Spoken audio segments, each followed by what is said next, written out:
할렐루야. 우리 창세기 17장 우리 1절부터 27절이 되겠습니다.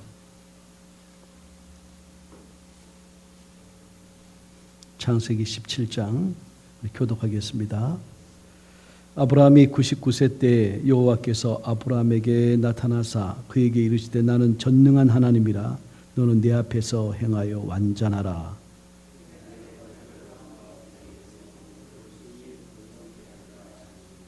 아브라함이 엎드렸더니 하나님이 또 그에게 말씀하여 이르시되 이제후로는 내 이름을 아브라함이라 하지 아니하고 아브라함이라 하니니 이는 내가 너를 여러 민족의 아버지가 되게 하려 함이니라.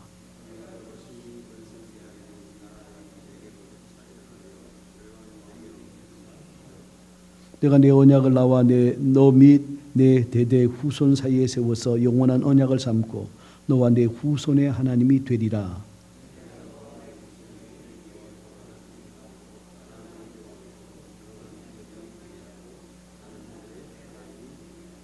하나님이 또 아브라함에게 이르시되 그런즉 너는 내 언약을 지키고 내 후손도 대대로 지키라.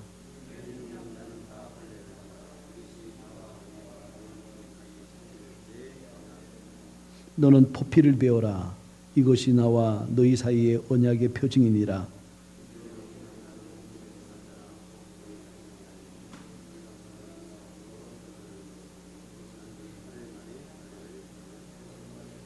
너희 집에서 난 자든지 너희 돈으로 산 자든지 할례를 받아야 하리니 이에 내 언약이 너희 살에 있어 영원한 언약이 되려니와.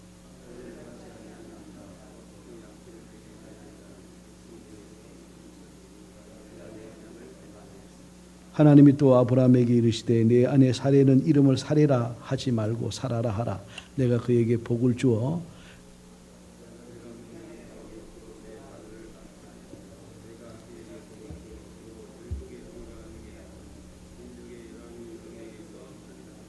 아브라함이 엎드려 웃으며 마음속으로 이르되 100세 된 사람이 어찌 자식을 낳을까? 사라는 90세니 어찌 출산하리요 하고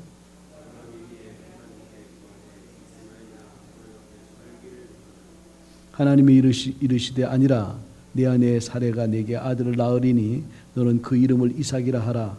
내가 그와 내 언약을 세우리니 그의 후손에게 영원한 언약이 되리라.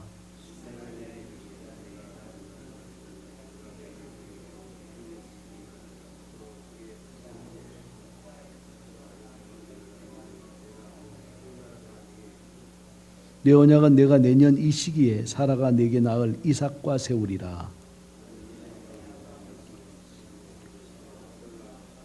이 아브라함이 하나님이 자기에게 말씀하신 대로 그날에 그 아들 이스마엘과 집에서 태어난 모든 자와 돈으로 산 모든 자 곧 아브라함의 집사람 중 모든 남자를 데려다가 그 포피를 베었으니 그의 아들 이스마엘이 그의 포피를 벤 때는 13세였더라. 그 집의 모든 남자 곧 집에서 태어난 자와 돈으로 이방 사람에게서 사온 자가 다 그와 함께 할례를 받았더라. 아멘. 오늘은 우리 대구 경산에서 그 교회를 섬기는 우리 전철근 목사님 나오셔서 우리 말씀 전하실 때 이 말씀을 통해서 큰 은혜를 깊이 경험하시게 되기를 원합니다. 오늘 저녁 또 내일 주일 예배 주일 오후에 1시 반부터 우리 정말 이 말세 하나님의 말씀을 어떻게 붙들고 묵상할 때 그 말씀이 저와 여러분에게 은혜로 새롭게 하고 그분의 능력으로 우리의 삶을 세워가시는지 아주 이번에 인생의 가장 중요한 말씀을 보는 눈이 열려지는 복된 기회가 되기를 주님의 이름으로 축복합니다. 우리 목사님 이제 나오실 때 마음의 문을 활짝 열고 은혜 받으시기 바랍니다.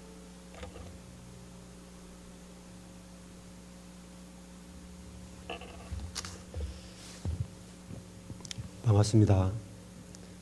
주 안에서 사랑합니다.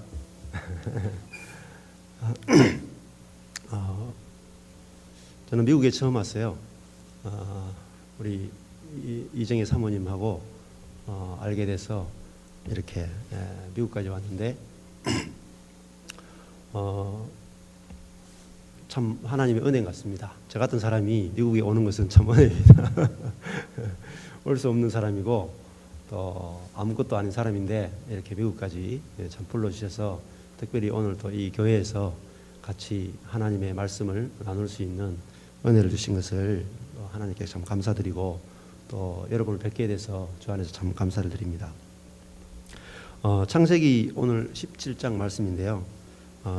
이 창세기 17장이 아브라함의 생애 가운데 가장 중요한 사건이 벌어지는 그 장이 바로 17장입니다.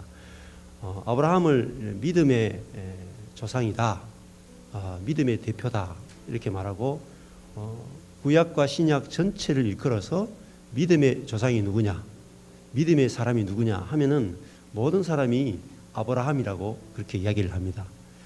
그래서 믿음이 무엇인가를 알려면은 누구를 봐야 되냐면은 아브라함을 봐야 합니다.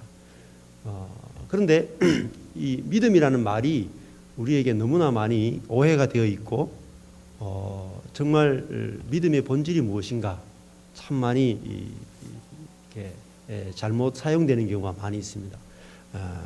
특별히 교회 안에도 믿으면 된다 라고 하면서 우리의 신념을 이렇게 믿음으로 생각하는 경우가 굉장히 많이 있습니다. 그런데 성경은 믿음이라는 단어를 독립적으로 쓰는 경우가 거의 없고요. 믿음 앞에는 반드시 은혜라는 말이 붙어 있습니다. 은혜를 믿음으로 구원을 얻는다. 그러니까 우리가 믿는 대상이 뭐냐면은 은혜이죠. 은혜를 빼고 믿음만을 말한다면 그거는 세상에서 말하는 그 믿음과 동일한 믿음이 되어버립니다. 그래서 믿음이라는 말은 반드시 은혜라는 말과 짝을 이루어야 합니다. 오늘 이 창세기 17장에 보면은 아브라함의 생애가 75세 때 하나님께 부름을 받죠. 75세라는 나이도 이미 인생이 거의 끝난 나이입니다. 목회자 가운데 75세에 부름받는 사람이 거의 없죠. 다 30대에 부름받죠. 그런데 75세 때 누군가 목회자로 부름을 받았다면 그 사람은 거의 소망이 없습니다. 70세에 은퇴해야 되는데요.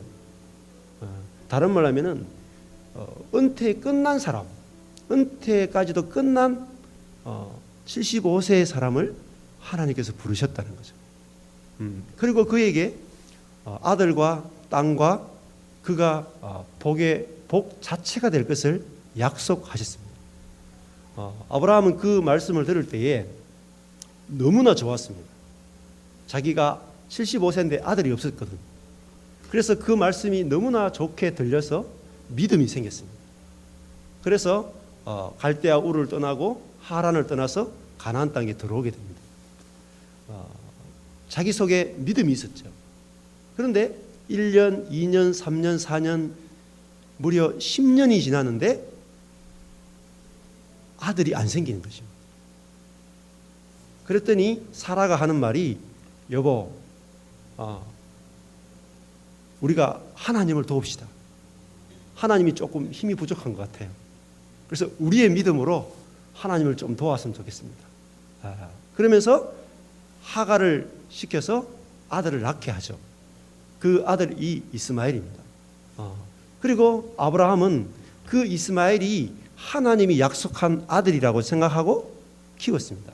이제는 더 이상 기대도 하지 않고 하나님의 약속은 이루어졌다고 생각하고 그는 살고 있었죠. 어떻게 보면 그는 이제는 더 이상 기도도 하지 않았을 것입니다. 왜냐하면 이미 자신이 응답을 받았다고 생각했기 때문에.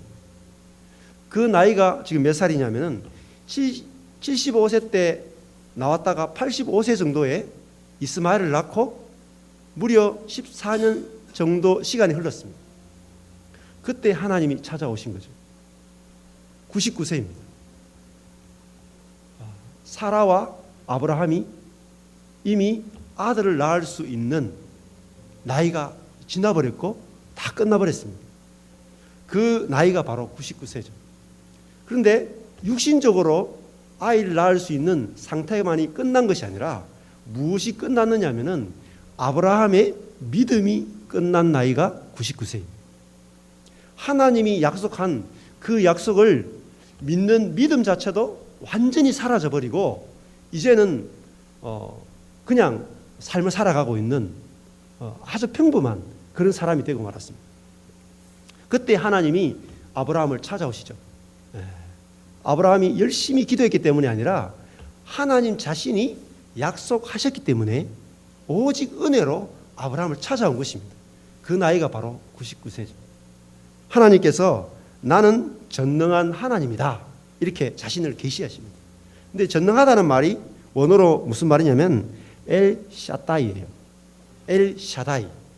샤다이가 무슨 뜻이냐면은 유방 하나님이라는 뜻입니다. 젖이 풍성한 하나님이라는 뜻입니다. 마치 어머니와 같은 하나님이라는 거죠. 갓난 아이에게 풍성한 젖, 풍성한 생명을 공급하는 하나님이라는 뜻이 바로 전능한 하나님의 뜻입니다. 즉 하나님은 지금 아브라함을 찾아왔는데 아브라함이 지금 어떤 상태냐면은 마치 갓난 아이처럼 아무것도 할 수 없는 전적으로 무력한 상태라는 거죠. 99세니까요. 육신적으로 보면은 99세는 한 살 돌 전의 상태와 똑같은 상태죠. 그때 하나님이 나는 전능한 하나님이다라고 찾아오셔가지고 너는 내 앞에서 행하여 완전하라 이렇게 말씀하셨어요. 그 완전하다는 말이 타밈이에요. 완전하다는 것은 우리에게 하나님께서 완벽한 삶을 살아라, 완전한 믿음을 가져라는 뜻이 아닙니다. 그 어머니가 이 여자가 결혼해서 아이를 출산하게 되면 젖이 불죠.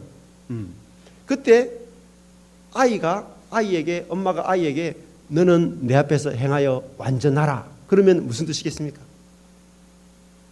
아이가 엄마 앞에서 행하는 완전함은 그 엄마의 젖을 따라서 먹고 오직 어머니에게 모든 생명이 걸려 있음을 아는 것이죠. 그래서 어머니의 젖은 아이가 성장하고 자라는 데 필요한 모든 것이 그 속에 다 들어 있습니다. 젖만 있으면 아이는 살 수 있죠.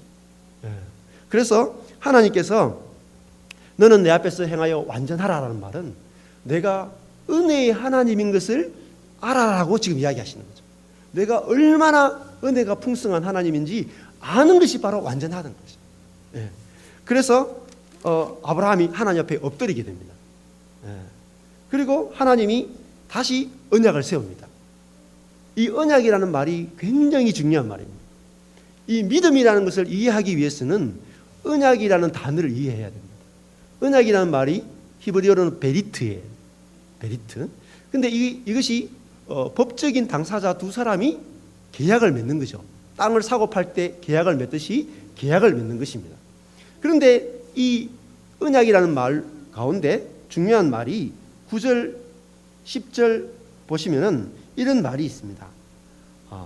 9절에 보시면은 이것이 나와 너희와 너희 자손에게 사이에 지킬 뭐라고 했습니까? 무슨 언약이죠? 내 언약이다 그랬습니다.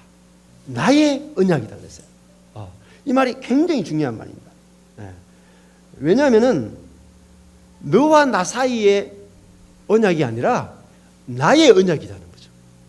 나의 언약이라는 말이 무슨 말이냐면은 내 쪽에서만 의무를 지는 언약이라는 것입니다. 원래 약속하면은 양쪽이 다 지켜야 되죠. 그러면 생각해 보십시오. 하나님이 아브라함에게 뭘 준다 그랬냐면 아들을 준다 그랬어요. 하나님이 약속하셨죠. 그러면 아브라함은 쪽에서는 그 언약에 대해서 무슨 의무를 지냐면은 믿어야 하는 의무가 생기는 것입니다. 하나님께서 사람에게 원하시는 것은 믿음이었죠. 그런데 하나님은 완전한 분이고 우리는 불완전한 존재예요. 그래서 하나님이 아들을 주겠다고 약속을 하셔도 우리는 믿을 수가 없습니다. 우리의 믿음은 흔들리죠. 아브라함이 75세 때 믿음을 갖고 시작했지만 99세가 됐을 때 그의 믿음은 바닥이 났다는 거죠. 그때 하나님께서 찾아오셔서 뭐라고 말씀해요? 네가 나를 믿지 않아도 내가 너를 사랑하고 내가 너에게 약속한 그 약속을 지키고 내가 은혜로 이 모든 것을 이룰 것이라고 지금 찾아오신 거죠. 그것이 바로 은혜입니다. 우리가 믿음조차도 없는 것을 주님은 아십니다. 그리고 당신의 그 사랑의 날개로 믿음 없는 우리를 덮으시겠다는 것입니다. 아브라함이 99세에 그 하나님, 엘샤다이 하나님을 경험하게 된 것이죠. 그때 하나님께서 찾아오셔서 이렇게 말씀합니다. 네가 아브라함이 아니라 너의 이름을 아브라함으로 바꾸겠다. 이 말은 무슨 말씀이냐면 너의 존재를 바꾸어 주겠다는 거죠. 아브라함은 어떤 사람이냐면은 절대로 그 속에서 믿음이 나올 수 없는 사람이라는 거죠. 자기의 믿음으로 살아가는 사람이라는 거죠. 그런데 아브라함은 어떤 사람이냐면은 하나님의 은혜를 경험함으로 하나님이 그 속에서 끊임없이 믿음을 불러일으키는 사람으로 바꾸어 주겠다는 것입니다. 그런데 누구에게 그 말씀하시냐면은 믿음이 고갈된 그 아브라함에게 약속하시는 거죠. 이분이 바로 여호와 하나님이시죠. 그리고 하나님께서 아브라함에게 한 가지 요구를 하시죠. 무엇입니까? 할례를 받으라고 요구하시는 거죠. 근데 이 할례가 언약에서 너무너무 중요한 언약을 맺는 그 의식 중에 할례가 들어가 있습니다. 할례는 무엇이냐면은 할례는 표피를 남자의 성기의 표피를 자르는 것입니다. 왜 표피를 자르냐 하면은 정말로 다 잘라버리면 안 되죠. 그래서 표피를 자름으로 말미암아 무엇을 상징하냐면은 남자의 성기를 자르는 것을 말하는 것입니다. 실제로는 남자의 성기를 완전히 잘라버리는 것을 할례라 그러는 거예요. 그러면 한번 생각해 보십시오. 하나님이 99세에 아브라함을 찾아왔어요. 지금 사라는 생리가 끝났고 아브라함도 정자가 더 이상 나오지 않습니다. 지금 하나님께서 아브라함에게 아들을 주겠다고 약속하러 왔어요. 그런데 아브라함에게 지금 무엇을 말씀하시냐면은 너의 성기를 잘라라고 말씀하십니다. 이것이 할례의 의미입니다. 그러면 이 할례는 무엇을 의미하냐면은 할례는 남자에게 있어서 고추가 없다, 성기가 없다. 그것은 무슨 말이냐면은 남자는 자기의 모든 자랑과 모든 힘과 모든 근원이 성기에 있습니다. 그런데 그것을 잘라버리라는 것이죠. 너의 힘이 잘라져 나가고 너의 믿음이 잘라져 나가고 너의 열심이 잘라져 나가는 것을 할례라 그런 것입니다.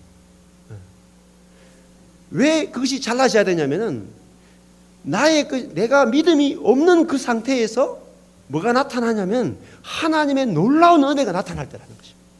그것이 99세. 그래서 하나님께서 네가 믿음 없는 그 상태가 내가 너를 완전한 사랑으로 지키고 인도하고 약속을 이루어 줄 때라고 말씀하시는 것이죠. 이것이 바로 믿음의 의미입니다. 우리의 믿음이 끝날 때 하나님의 은혜가 시작되는 걸 볼 수 있죠. 하나님을 예수님께서 우리에게 하나님을 아버지라고 그렇게 소개해 주셨습니다. 오늘 본문에서는 하나님을 어머니 하나님이라고 우리에게 소개해 주고 있죠. 어머니와 같은 하나님. 제가 여러분이 제 연세를 보니까 다 자녀들이 다 있으신 분 같아요. 그러면 생각해 봅시다. 부모가 자녀를 볼 때에 건강하고 똑똑하고 잘 사는 자녀를 보면 기쁨이 있죠. 그런데 그 자녀가 병들고 문제가 생기고 교도소에 들어가고 그러면은 부모 마음은 어떻습니까? 그 자녀가 말을 잘 들을 때보다 말을 오히려 듣지 않을 때 부모의 마음은 더 불이 타는 것입니다. 부모의 사랑이 더 커지는 것이죠. 마찬가지로 우리의 믿음이 부족할수록 하나님의 사랑은 더 커지는 것입니다. 그것이 바로 아버지의 마음입니다. 제가 이 하나님을 알게 됐을 때 제 인생이 달라지기 시작했어요. 아브라함의 인생이 언제부터 달라지느냐? 아브라함의 존재가 언제부터 달라지느냐? 99세 때부터 아브라함의 존재가 달라지기 시작했습니다. 완전히 다른 사람으로 바뀐 거예요. 자기의 믿음이 끝났을 때 자기를 찾아와서 최고의 축복을 해주시는 그 하나님을 만났을 때 아브라함은 이전과는 완전히 다른 아브라함이 아브라함으로 바뀐 것이죠. 우리의 인생이 그런 기회가 있을 때가 있습니다. 저도 이 하나님을 알게 되니까 제 삶에 안식이 오게 됐습니다. 제가 목회를 1998년부터 목회를 했습니다. 개척을 했는데요. 그때 제가 하나님 저에게 주신 비전이 성경적인 교회를 세우는 비전을 받게 됐어요. 온누리 교회에 참석해서 하영규 목사님 세미나를 참석해서 교회란 무엇인가에 대해서 듣는데 하영규 목사님이 수십 년 동안 그분은 교회가 무엇인가를 고민하셨더라고요. 제가 충격을 받았습니다. 하나님 마음 속에 있는 교회, 그 교회가 회복되는 것에 대한 비전을 던지셨어요. 제 마음 속에 불이 타기 시작했어요. 그래서 일반적인 교회에 가서 목회하는 것을 제가 다 버리고 정말 하나님이 뜻하는 교회를 세울 수 있다면 제가 모든 것을 들여서 그 일을 하고 싶습니다. 제 생명을 걸고 싶습니다. 그래서 아내와 같이 똑같은 비전을 받고 98년도에 대학가 앞에서 개척을 하게 됐습니다. 그리고 10년 동안 대학생들만 전도해서 그들을 제자 양육하고 훈련시키고 그들을 그리스도의 제자로 양육했습니다. 그래서 10년 정도 지났을 때 130명 정도의 아주 훈련된 청년들이 모인 교회가 됐습니다. 너무나 분위기가 좋고 헌신되어 있고 열정적인 그런 청년들이 모인 교회가 됐습니다. 그때 제 마음속에는 이제 우리 교회가 비상할 때가 됐구나. 이 130명에서 300명만 되면 저는 전국적으로 우리 교회가 정말 성경적인 교회로 누구나 본받을 수 있는 교회가 되겠다. 그런 생각을 했었습니다. 그런데 하나님께서 그때 저희 교회를 분립시키기 시작하셨습니다. 그때 하나님께서 저희 교회를 세 개의 교회로 분립시키라고 환경을 조성하셨고, 그래서 하나님의 손길에 의해서 세 교회를 분립시켜주게 됐습니다. 그러고 나서 보니까 남는 것이 하나도 없어요. 130명 되는 청년들이 그 10년 동안 훈련시킨 리더들을 다 보내고 교회에 아무것도 남는 것이 없었어요. 그래서 심지어 2년 전만 하더라도 성도들이 주일 예배 시간에 2명, 3명 올 정도로 교회가 완전히 무너지고 말았습니다. 그래서 제 마음속에 하나님이 주신 그 비전, 꿈, 성경적 교회를 세우는 그 비전이 이제는 끝났구나, 그렇게 생각했어요.